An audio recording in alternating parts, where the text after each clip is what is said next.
Avia Yala Televisión, un continente de culturas.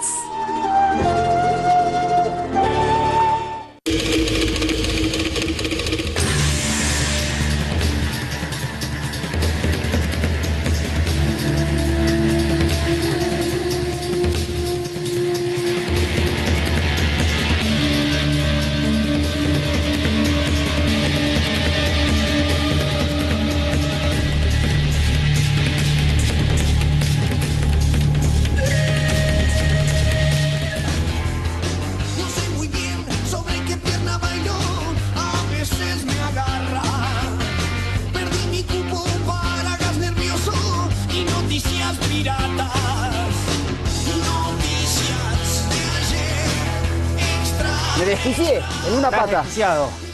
¿Cómo están todos? La más cordial bienvenida. Esto es Ojo con los Medios, 4161 Avia Yala. Ni más ni menos. ¿Cómo están? ¿Cómo estás, doctor? We have a lot information. Attention, US Embassy. Ned. Iri. Attention, my friend Jeffrey Shadrack, CIA agent. Vamos a hablar de todos ellos. Tenemos los documentos. Tenemos los papeles. Todos. Y no los vamos a guardar.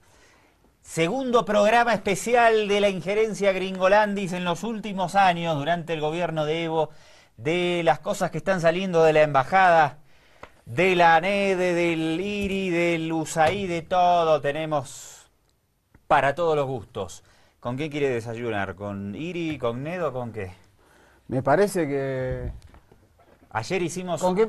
la primera parte, vamos a resumirla ahora. Yo creo que lo importante es hacer un resumen breve de lo que hicimos ¿Quién ayer. era que hacía así? Cuando juntaba los... Televisión registrada. Ah, había un programa en Argentina que cuando terminaban, ¿no? Agarraban el guión y hacían... Estaba bueno. Hacían así, claro. Un programa que lo que hacía No era nos un vamos. seguimiento semanal, era un programa que se daba los sábados, que seguía todo lo que ocurría en la televisión argentina, es decir, un análisis mediático, pero de la totalidad de la televisión. No me dijo nada de mi gorrita, doctor. Epa, a ver. Cachucha. Sí, soy amigo del Imperio, soy amigo de Pato Yaniot. Pero a ver quién se lo regaló. Pato Yaniot, Fernando del Rincón. Entre todos hicieron una vaquita y me lo mandaron. Directo para Ojo con los Medios, me dijeron, nos encanta tu espacio, sus programas, queremos verlos en CNN y por eso, como este programa se va a repetir a las 3, entre 3 y 4 de la mañana en CNN, me puse la gorra. Está bien. Me puse la gorra Bien. y le faltó hacer... Atlanta. Atlanta, go Aquí home. estamos. Bien, vamos a empezar entonces. Repasemos lo que contamos ayer para quienes no nos sintonizaron en el primer especial Gringolandis. Repasamos algunos aspectos de la injerencia que se han dado principalmente en los últimos 3-4 años. Proyectitos que salen de la embajada, platita que va por acá, que va por ahí, algunas operaciones encubiertas. Le damos crédito porque estuvimos haciendo seguimiento el último año, a las columnas de Jaime Salvatierra y un par de autores más en el periódico La Época, semanario de Don Hugo Moldis. ¿Qué dijimos ayer, doctor? Déjeme recordarle. Presencia de la CIA en YPFB, con el caso Santos Ramírez. Infiltración en YPFB. Después también... Financiamiento de la Media Luna. Exactamente. En 2008... El movimiento separatista. Después también tenemos que la embajada le pedía a sus becarios, a personajes, a estudiantes básicamente que venían a Bolivia a hacer trabajo voluntario, les pedía que hagan tareas de espionaje para la propia embajada, en especial sobre brigadas cubanas o venezolanas en nuestro país. Hablamos de jóvenes así, top models, al estilo nosotros, que eran tentados o inducidos por miembros de seguridad o inteligencia de la embajada para que digan qué hacen los venezolanos ahí donde vos estás, en tu comunidad, qué hacen los cubanos, etcétera, etcétera. Otro caso es el del auto, del 18 de marzo de 2002, un auto de la embajada. 2012. 2002, dije. Para mí es tiempo. Sí. 2012, que fue capturado por autoridades bolivianas con un gran número de armas y municiones. O sea, un auto de la embajada, patente diplomática, por el Beni, cargado de armas y municiones. Después también daban cuenta de la existencia, además de casas de seguridad que la embajada tenía por fuera del ámbito del búnker de la avenida Arce, y donde desde allí se hacían tareas de inteligencia. Y otro tema era la utilización de personal policial abocado a tareas de seguridad dentro de la embajada, que hacían vestir como lustrabotas, como dulceras en las inmediaciones de la a mi embajada. amiga de la Policía Nacional, Viviana Caballero Corrales, que la hicieron vestir de dulcera para hacer inteligencia, que mande un par de caramelos gratis. Sí. Que diga qué trabajo le gusta más. Intercambio con los líderes de la marcha del TIPNIS, como Rafael Quispe, que hoy salió a hacer una declaración, pide que echen a Sacha Llorenti de la ONU. Bien, los líderes de la marcha del TIPNIS ligados a la embajada Gringolandis. Ligados también a los agentes de la CIA, por ejemplo, Ian Hayward, al caso de Caranavi, los incidentes que hubo por la instalación de una fábrica de cítricos. Después los principales dirigentes de esas movilizaciones también fueron recibidos o invitados a intercambiar con agentes de la CIA, en este caso, como les comentaba, Ian Hayward. ¿Qué más, doctor? Después hubo una serie de intentos a través de medios de comunicación, de miembros del Poder Judicial, de ex agentes de la policía, para involucrar a Felipe Cáceres, el viceministro, y al ministro de la Presidencia, Juan Ramón Quintana, como con nexos con el narcotráfico o con otro tipo de actividades para lesionar la figura del presidente y del proceso de cambio. Exactamente. Van a disculpar ustedes que hoy vamos a leer, igual que lo hicimos ayer, un montón de material. Esto es básicamente hiper antitelevisivo, pero hace falta que nos detengamos y analicemos y repasemos información detallada sobre estos casos.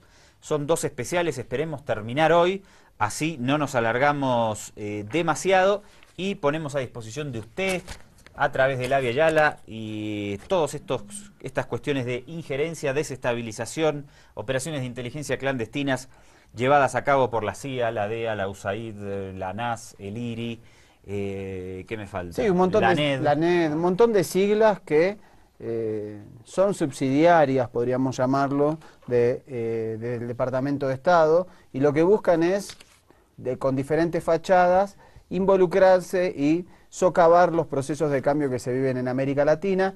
La USAID, la DEA, la CIA son nombres quizás mucho más familiares para nosotros, pero hoy lo que vamos a desentrañar también son otros casos y otras agencias que reciben también muchísimo dinero y que encubiertamente realizan también actividades desestabilizadoras. Bueno, ¿qué le parece? Ya vamos a hablar de la USAID, de nuestro amigo Shadrach. Tenemos que ir... ayer me dejó muy tentado y con ganas de escuchar más sobre la Paloma Memot. La Paloma Memot. Larry Memot, un amigo nuestro, amigo íntimo de esta casa, de este equipo periodístico, que lamentablemente fue expulsado de la embajada. ¿Por qué? ¿Por qué? ¿Por qué, Larry? ¿Por qué te sacaron? Tengo información. ¿Dónde está lo de Larry Memot? Usted lo tiene por ahí para empezar. Tengo acá la USAID. Tenemos... Ah, ya sé dónde lo tengo. De Larry Memot, recordemos, hubo... Espéreme, lo tengo acá. ¿Lo tiene ahí? Ah, bueno. Documento junto al IRI. Larry Memot publica, otra vez, Jaime Salvatierra, esto es publicado en abril de este año, abril de 2014. ¿Qué pasa? Operaciones como la de Ostreicher o dos agentes de la DEA, que también denunciábamos ayer, que ingresaron clandestinamente como turistas hasta Santa Cruz de la Sierra para implementar algunas acciones encubiertas en contra del proceso de cambio y del líder Evo Morales. La CIA realizó estas acciones aparentemente sin el conocimiento del amigo Larry Memot, quien en su momento se quejó al Departamento de Estado y le dijeron: todo bien con vos, pero no tenés por qué estar al tanto de algunas cuestiones que nosotros o que nuestros servicios de espionaje realizan de manera clandestina. Luego, aparentemente, hubo un cortocircuito entre estos servicios de inteligencia, más precisamente los agentes de la CIA aquí y Larry Memot, y terminó saliendo. Vamos a repasar, usted esto no lo tiene, ¿no? No, usted, se lo dejo para usted. Yo me reservé otros apartados muy interesantes sobre la presencia de la USAID y otras agencias. Le mandamos un abrazo a Larry Memot, que en definitiva no estuvo tan solícito para aceptar presiones de los halcones de Washington para endurecer la política en contra del gobierno de Evo Morales. Dice Jaime Salvatierra, su reemplazo no se debe solo a protestar por la información que le fue ocultada en el caso Streicher, sino al hecho que en los últimos meses empezó a cuestionar mucho las órdenes impartidas desde Washington de clara intención subversiva, y estaba muy molesto porque mientras le reducían el presupuesto y personal de la embajada y le retiraban apoyo a sus iniciativas diplomáticas y de búsqueda de mejorar las relaciones con Bolivia, la Casa Blanca aumentaba los fondos y la plantilla para la actividad subversiva y las operaciones desestabilizadoras de las agencias norteamericanas de espionaje y subversión en Bolivia. Sigue la columna. ¿Hasta dónde se sabe? Memot llegó a insubordinarse, agarrando plata de la subversión para emplearla en acciones diplomáticas, así como cambiar el plan de ejecución de acciones subversivas para ajustarlas a su manera. Sigo con algunos párrafos. Sin duda alguna, el relevo intempestivo de Memot se debe a presiones de los representantes de las agencias de espionaje norteamericanas en la Embajada de La Paz, quienes en su guerra sucia llegaron a montarle al encargado de negocios un caso de supuesta malversación de fondos de la embajada. Qué extraño que suena, porque no veo, por ejemplo, a dos duros embajadores, dos halcones como Manuel Rocha o Philip Goldberg, que desconocieran actividades de la CIA o de la DEA delante de sus propias narices. Sigo con Salvatierra. Fueron estos espías de la embajada norteamericana los que pidieron que Washington rectificara su política en Bolivia. O sea, Memot quería negociar, quería tener una buena relación con el gobierno, y la CIA dentro de la embajada le dijo: Memot, necesitamos ponernos más duros, necesitamos operaciones de inteligencia para desestabilizar, ingresamos agentes de la DEA sin avisarte y vos te haces el bueno. Y recuerda algunos, ha salido el año pasado, creo que en el suplemento político de La Razón, y dio pocas entrevistas, pero las que dio en general vertía párrafos elogiosos, por ejemplo, de la lucha contra el narcotráfico del gobierno boliviano. Quizás le molestó ese perfil. Seguramente, seguramente. Ya sabemos cómo trabajan los halcones, y si hay alguien que tiene una posición más conciliadora en la negociación, obviamente van a intentar marginarlo. Evidentemente lo hicieron con éxito. Dice, como parte de la rectificación, el Departamento de Estado acaba de implantillar como instructor contratado desde Estados Unidos a Roberto La Oveja Vargas Blacut, viejo agente de la DEA y la CIA en el Chapare, quien correteaba a los cocaleros y hasta el propio sindicalista Evo Morales, para que vuelva a montar el trabajo de inteligencia y chequeo al servicio de la CIA en La Paz. Solo que en vez de usar a policías bolivianos, lo está haciendo con el grupo de vigilantes privados civiles, que llaman azules, que ni siquiera tienen licencia para esta actividad en Bolivia.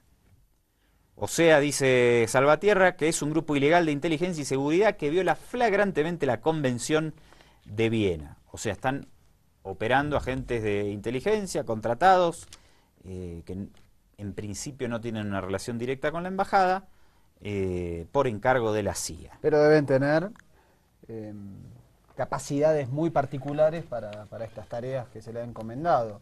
Realmente cuando uno escarba en los currículum o prontuarios, en muchos casos de estos personajes, se encuentra actividades non santas en países con conflictos muy específicos. En fin, dice Salvatierra, le costó caro a Memot su negativa a subordinar la Embajada de La Paz a la CIA. Aun cuando a su manera cumplió tareas arriesgadas como la fuga del empresario Streicher y el encubrimiento de agentes de la DEA y la CIA en operaciones especiales. Su conducta le valió la salida del cargo y le espera una fuerte sanción en los Estados Unidos. Sin duda, dice el autor, es una advertencia clara de la CIA para quien le sucederá en La Paz. Esto es un dato también que me parece que ese es el dato fuerte, porque anticipa una movida que ahora se va aclarando con los perfiles de los nuevos funcionarios que vendrán. Pero también, dice Salvatierra, y este también me parece un elemento importante, para la autoridad boliviana esto es delicado porque deberá escudriñar antecedentes antes de otorgarle el placet a un presunto halcón. Me imagino que las autoridades bolivianas estarán bien atentas a estos movimientos dentro de la embajada. Entonces tenemos una eclosión interna a partir de ciertas operaciones de inteligencia denunciadas por la época, de la posición de Larry Memot, primero desmintiendo esas operaciones, después tratando de bajarle el tono. Evidentemente que estas cuestiones que estamos poniendo a su disposición, que estamos leyendo, nacen de que hay un topo dentro de la embajada Gringolandis que le está pasando información al amigo Salvatierra, que en realidad creo que no existe, o sea, es un seudónimo, me imagino que no se querrá quemar. Para mí el topo es Snowden. Es un crack, ese tipo, desde cualquier lado puede ser topo, me parece. Mire, yo le voy a decir en un rato, de acuerdo a mis tareas de inteligencia e interpretación, quién es el topo dentro de la embajada Gringolandis. Epa. Se lo voy a dar en exclusiva en el segundo bloque. Pero por el momento, ¿por dónde seguimos? Por quienes vienen a suceder. Exactamente, me a Larry parece Memot. que ¿Quiénes son estos personajillos? que no es menor el perfil de estos personajes Brown que vienen. y Brennan. Exactamente. Quien nos habla de los perfiles de Brown y Brennan, porque en realidad viene Brown hasta julio. Viene por 2-3 meses. Eso también es muy llamativo. Tiene un perfil más de inteligencia que diplomático, y luego viene Peter Brennan. Entrevistamos a Hugo Moldis, analista político, director justamente del periódico La Época que estamos citando, y nos empieza a trazar un perfil inicial de quien está ocupando hoy la jefatura, el encargado de negocios dentro de la embajada Gringolandis. Viene Brown para descubrir, para organizar el inicio de la desestabilización de cara a las elecciones, pero también para descubrir quién es ese topo dentro de la embajada y limpiar la casa. Y a mí me parece que sí picando. me parece que sí por su característica, ¿no? Vamos a verlo. ver qué dice Hugo Moldis. Es inusual que la embajada de Estados Unidos en cualquier país del mundo realice un cambio de su máximo representante, que en el caso boliviano solo es encargado de negocios, por solo 2 meses, como es por ejemplo la llegada de Jefferson Brown, y luego desde julio el arribo para el mismo puesto de Peter Brennan. En realidad la información de la que se dispone, que ya había sido advertida por la época a principios de este año, un artículo de Jaime Salvatierra, es que Washington ha decidido cambiar, endurecer la posición hacia Bolivia, cambiar a lo que ellos denominan las palomas por los halcones. Esto, en el lenguaje de la diplomacia internacional, implica endurecimiento de las posiciones de subversión, de desestabilización del proceso boliviano, del gobierno boliviano. Tanto Brown como Peter Brennan tienen bastante experiencia en temas de, comillas, iniciativas democráticas que en realidad se han constituido una fachada para que Estados Unidos, USAID de por medio, la ANED de por medio, impulsen, desarrollen una serie de actividades, de acciones para ir minando la base social y la base política de los gobiernos progresistas y de izquierda en la región. De hecho, parte de estas iniciativas, entre comillas, democráticas, están profundamente vinculadas a la estrategia del golpe suave, que son las nuevas modalidades de reversión de procesos como se llamó durante la doctrina Reagan. Entonces, esto es lo que se dice. En julio próximo también vamos a tener algo inusual. Es decir, el primer hecho inusual es cambiar un encargado de negocios en menos de 3 meses, después de que se fue Larry Memot. El segundo hecho inusual es que junto a Brennan viene todo un equipo de nuevos diplomáticos, es decir, se va a sustituir absolutamente a todos. Eso implica que la Embajada de Estados Unidos no está contenta con lo que hizo Memot y y sus colaboradores, y que la idea es cambiarlos por otros que le den mejor resultado en lo que quieran hacia Bolivia. Ambos son diplomáticos de carrera, lo cual no los hace menos peligrosos. Corresponden más bien al sector más duro de la diplomacia estadounidense. Brown, ambos no han fungido principalmente de embajadores, sino más bien de ministros consejeros en la mayor parte de los casos, pero ambos tienen experiencias en materia de subversión. Brown ha estado en el Ecuador, conspirando de una manera abierta, clara, contra el presidente Rafael Correa. Ha sido uno de los que más impulso le ha dado a la Chevron. Ha estado también en Argentina, donde ha instalado casi de manera simultánea un centro de asistencia humanitaria. Digo de manera simultánea porque esto sucede en el Chaco argentino y por ese mismo tiempo en Chile, en Concán, ¿no?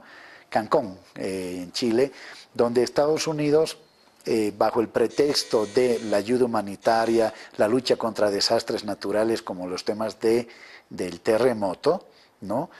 Instala centros humanitarios militares que en los hechos son una prolongación de las bases militares del Comando Sur y en estrecha relación con la activación de la cuarta flota. Ha estado en Paraguay también llevando adelante la presencia militar estadounidense, incluso en el gobierno del propio presidente Fernando Lugo.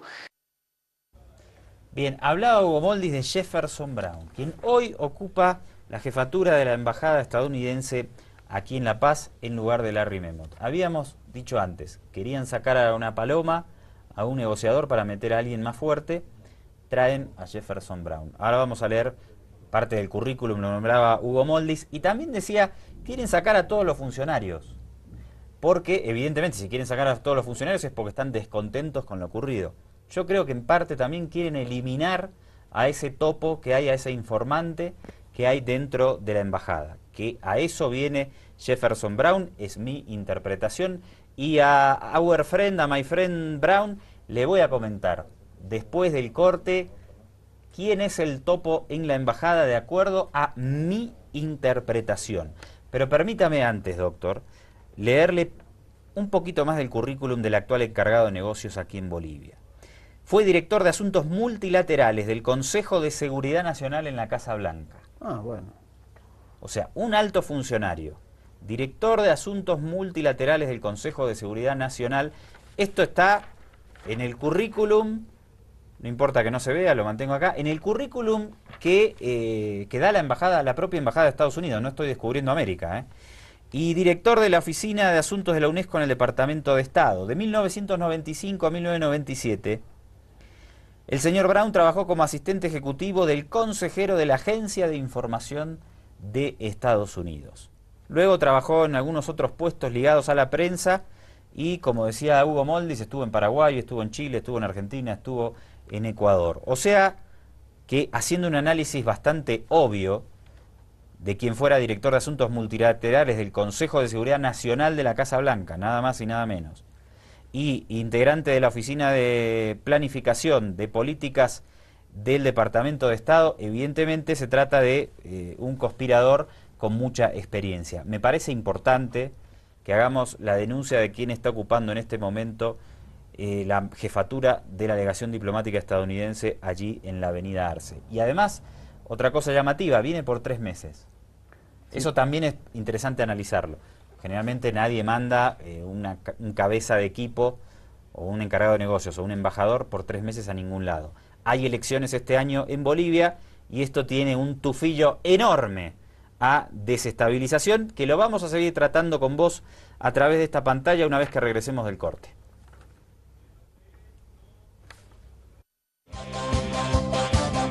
Avia Yala Televisión. Aquí seguimos en Ojo con los Medios, desentrañando el camino de la desestabilización, de la conspiración de la Embajada de Estados Unidos en contra del proceso de cambio boliviano y muy particularmente en contra del presidente Evo Morales, porque la figura que más molesta a Estados Unidos es Evo Morales por sus permanentes declaraciones antiimperialistas, por haber expulsado a Goldberg, por haber expulsado a la DEA, por haber expulsado a Louis Said. Eso Estados Unidos no se lo va a perdonar al presidente Evo Morales, y este es un año muy particular porque el 12 de octubre hay elecciones. Hablamos antes del corte sobre Jefferson Brown, su perfil muy ligado con la seguridad, con la inteligencia, es el actual encargado de negocios. Se quedará muy sospechosamente solo por 3 meses en Bolivia. Sería bueno que la embajada, que alguien le pregunte por qué va a estar nada más que 3 meses. Seguramente dirán que tiene una importante labor a continuar luego en algún otro rincón del mundo. Pero bueno, lo cierto es que esto es muy llamativo, te lo decíamos antes del corte. Vamos a ver ahora de nuevo con Hugo Moldis el perfil de quien sucederá a Jefferson Brown. Hablamos de Peter Brennan. A ver, su perfil. Brennan ha estado en Pakistán precisamente llevando adelante iniciativas democráticas con sectores de la élite pakistaní en la línea de construir una suerte de bloque de contención tanto contra la influencia hindú como contra la propia expansión de los afganos, ¿no?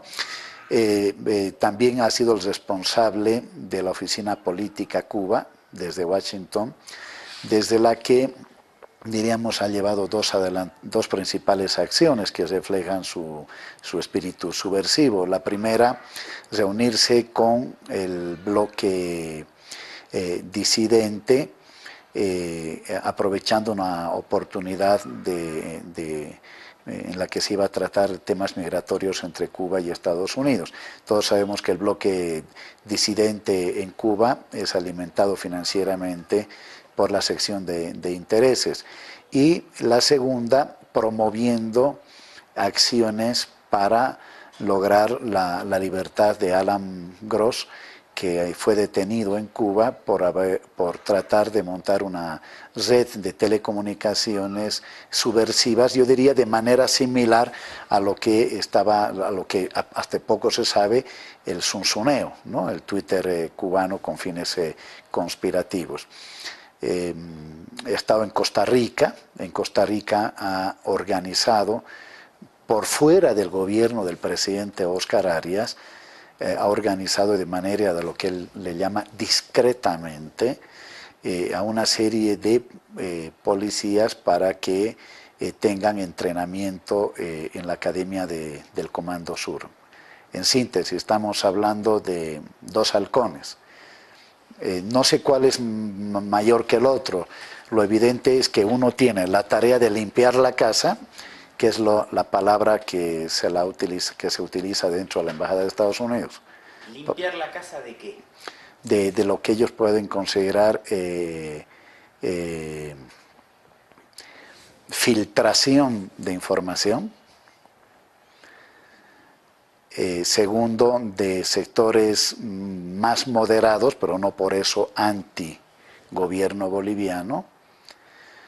Y tercero, también puede entenderse desde una visión externa a la Embajada de Estados Unidos. Llama mucho la atención que Brown, ni 48 horas después de haber llegado al país, se haya reunido con políticos de la oposición y analistas políticos opositores para reflexionar sobre las 2 encuestas de intención de voto que hemos conocido en el país en la última semana de abril. Aunque es reducido el tiempo, y también es inusual que una persona que viene por 2 meses tenga una acción política tan dinámica como Brown.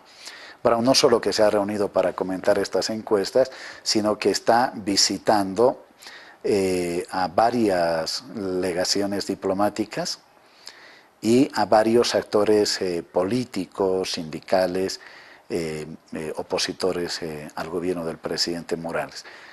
Entonces yo creo que es un limpiar la casa en el sentido interno, embajada de Estados Unidos allá adentro, limpiarle la casa para que Peter Brennan venga con todo su equipo, pero al mismo tiempo limpiar la casa, como no hay que soslayar que para Estados Unidos América Latina es su territorio, es la gran isla continental, como diría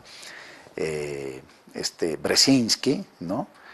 A propósito de lo que América Latina implica para Estados Unidos, y obviamente Bolivia como parte de América Latina. Entonces limpiar la casa también puede ser limpiar, ¿no?, todos aquellos obstáculos que están impidiendo, yo no sé si vaya a lograrlo, sin embargo, que están impidiendo que la oposición tenga una sola candidatura en octubre próximo. La estrategia del candidato único es de Estados Unidos, ¿no?, tercializado a veces por países europeos como Dinamarca, cuyo partido de extrema derecha financia directamente al partido de Costas, pero también a un asesor de origen español llamado José Manuel Rivera, que es el estratega oculto de la idea del Frente Único, ¿no? Bueno, doctor, ahora le voy a... ¿Cuánta información?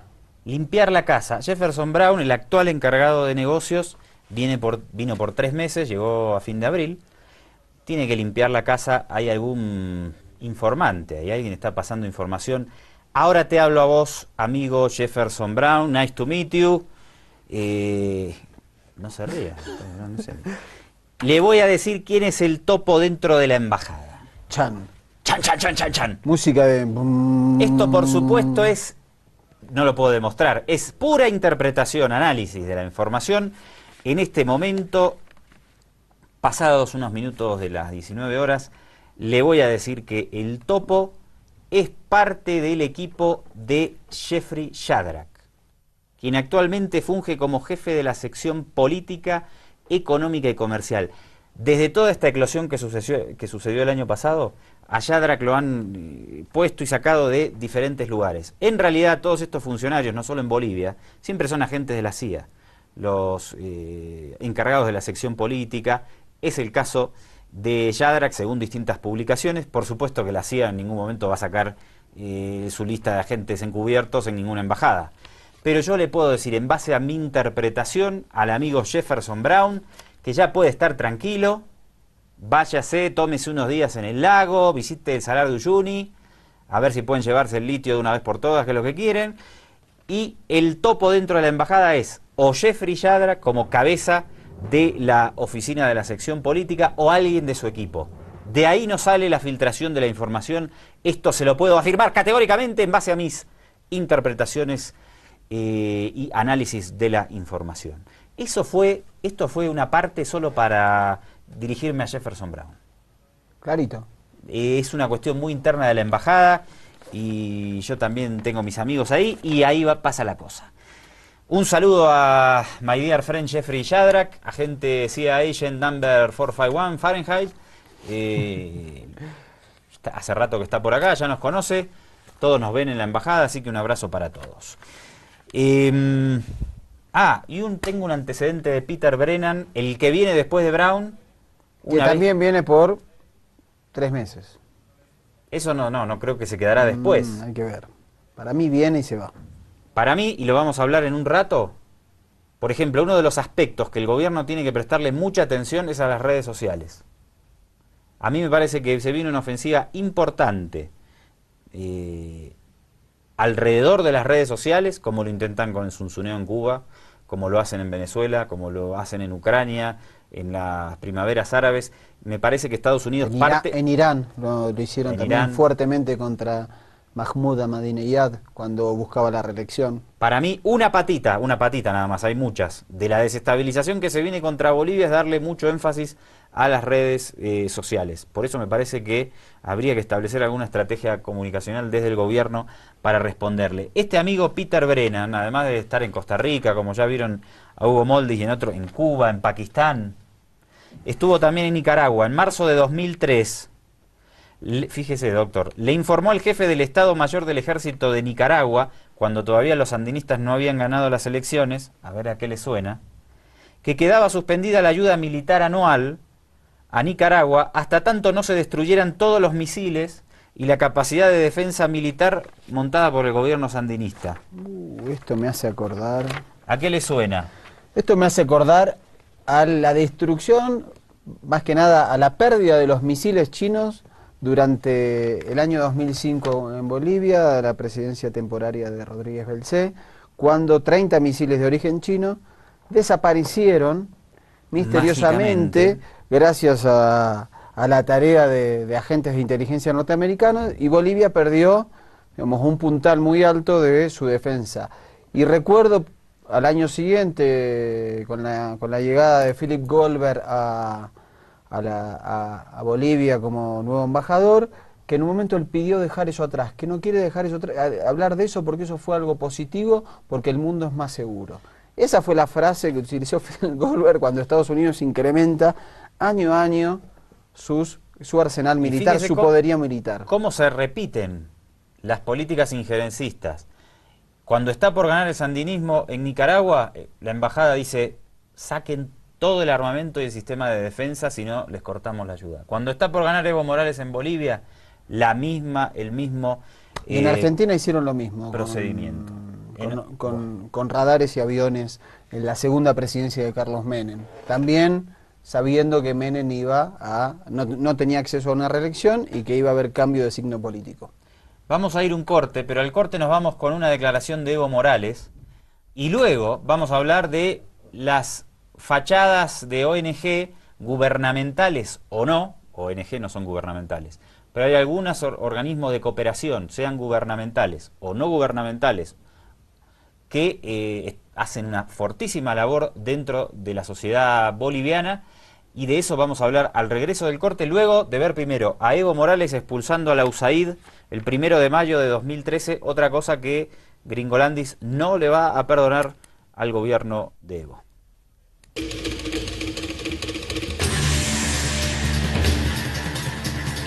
Quiero informarles, hemos decidido expulsar a USAID de Bolivia. Se va a USAID de Bolivia. Pido al hermano canciller comunicar inmediatamente a la embajada de Estados Unidos. Nunca más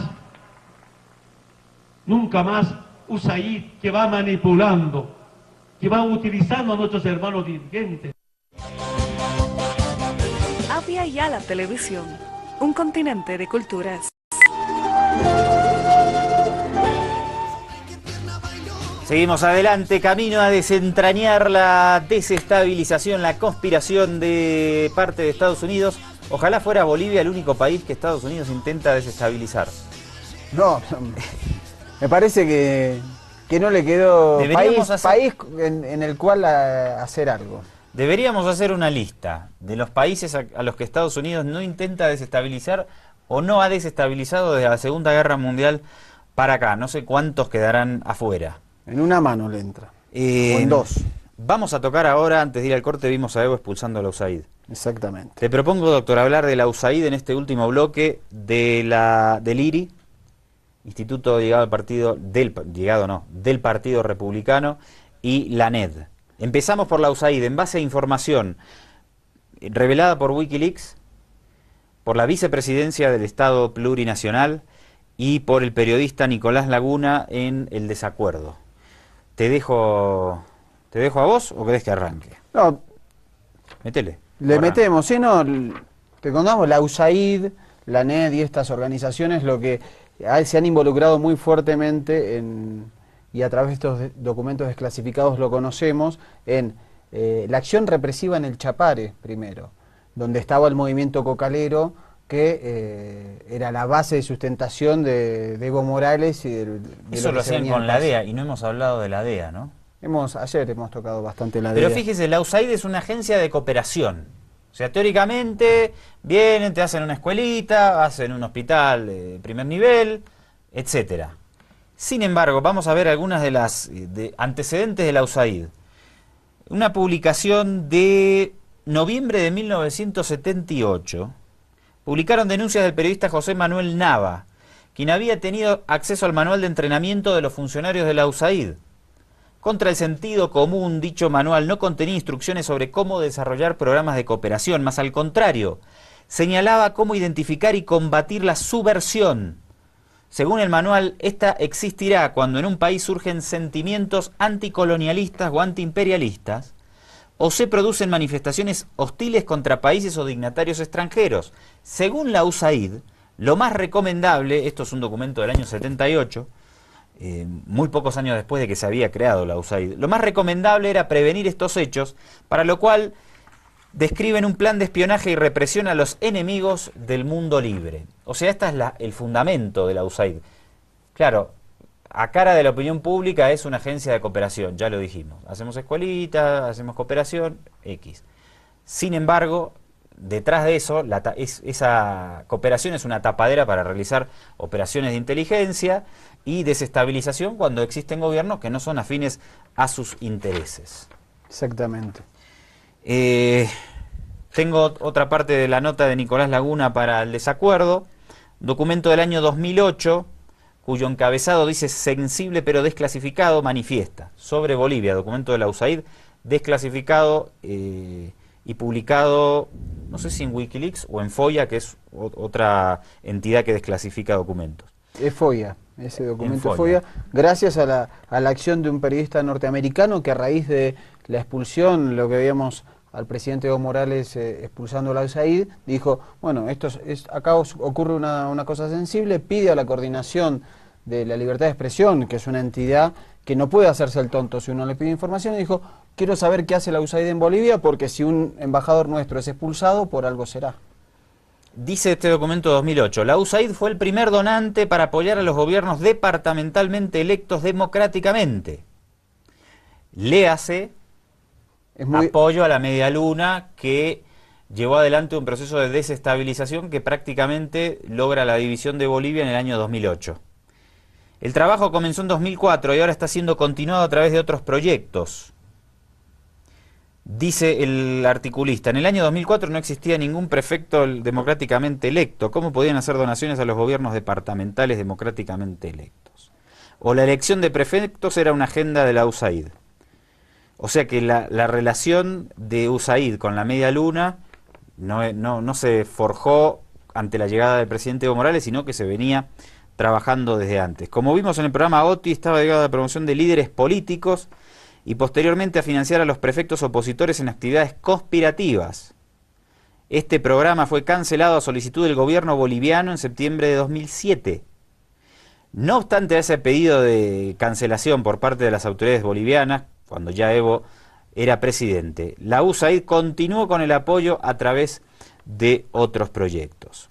Un programa denominado Diplomacia Pública, crítico para contrarrestar los ataques en contra del gobierno estadounidense de los altos niveles del gobierno boliviano. Para seguir avanzando en este programa solicitaron a Washington dinero para dar más apoyo a los pasantes indígenas en la USAID y la embajada para construir y consolidar una red de graduados que abogan por el gobierno estadounidense en áreas claves.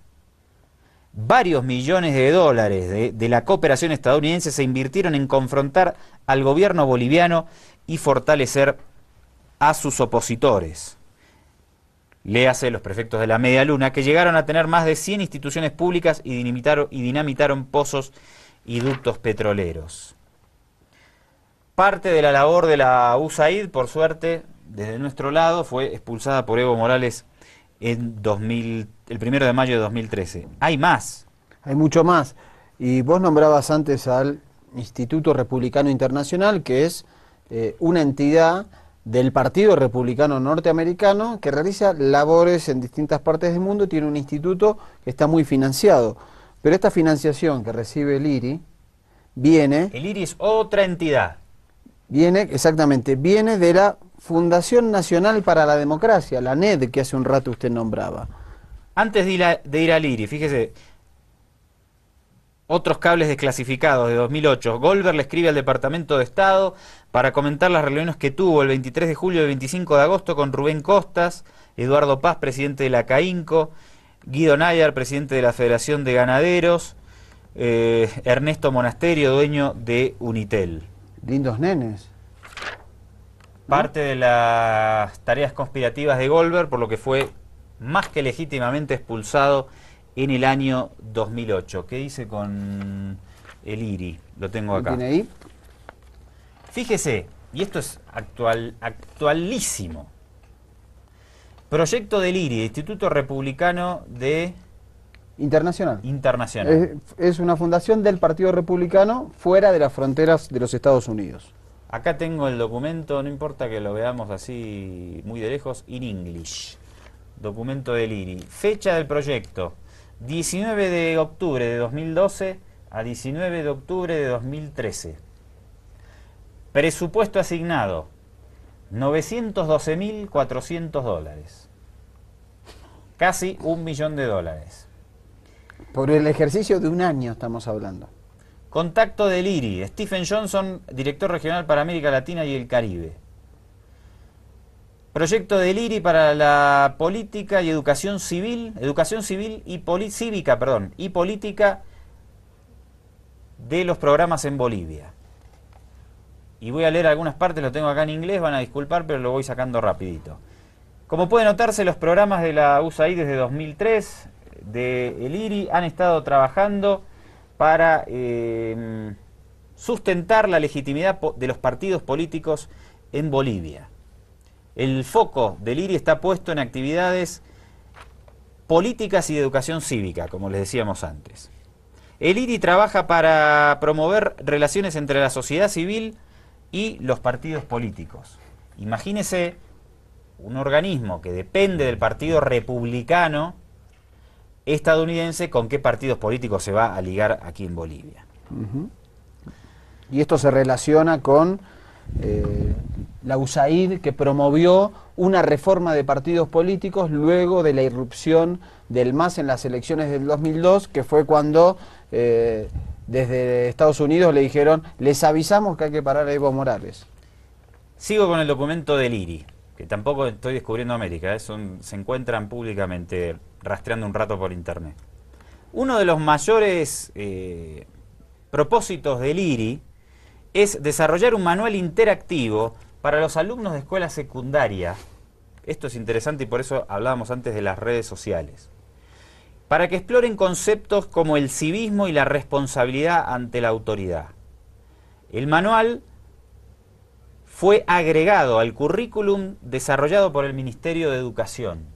Fíjese, porque creo que hay una debilidad ahí del gobierno, ¿no? En todavía ser permeables, esto es 2012 y 2013, a la penetración de estos organismos políticos estadounidenses. Y nada menos que en el sistema educativo. En el sistema educativo.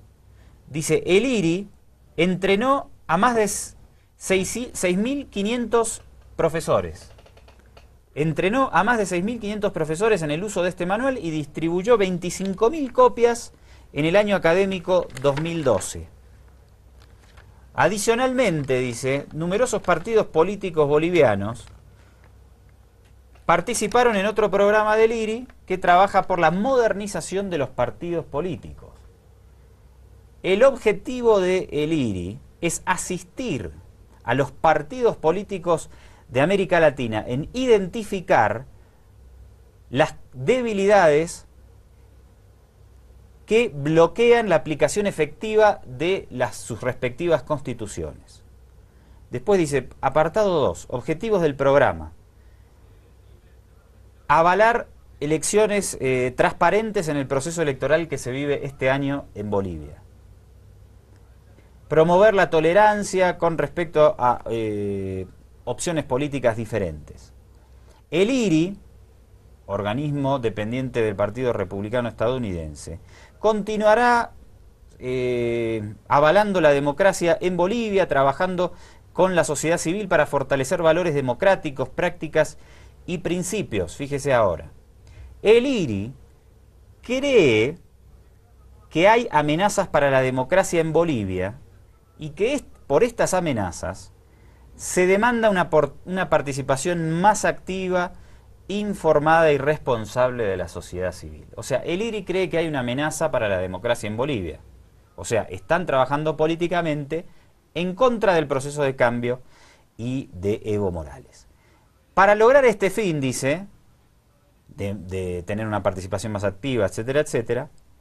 El IRI lleva adelante una campaña multilateral, otra vez de educación civil, que envuelve a diferentes grupos de la sociedad, con particular énfasis, fíjese esto, el IRI lleva adelante para promover esos valores democráticos una campaña, entrenó a 6.500 profesores y dice con particular énfasis en los votantes que van a ir a sufragar por primera o por segunda vez.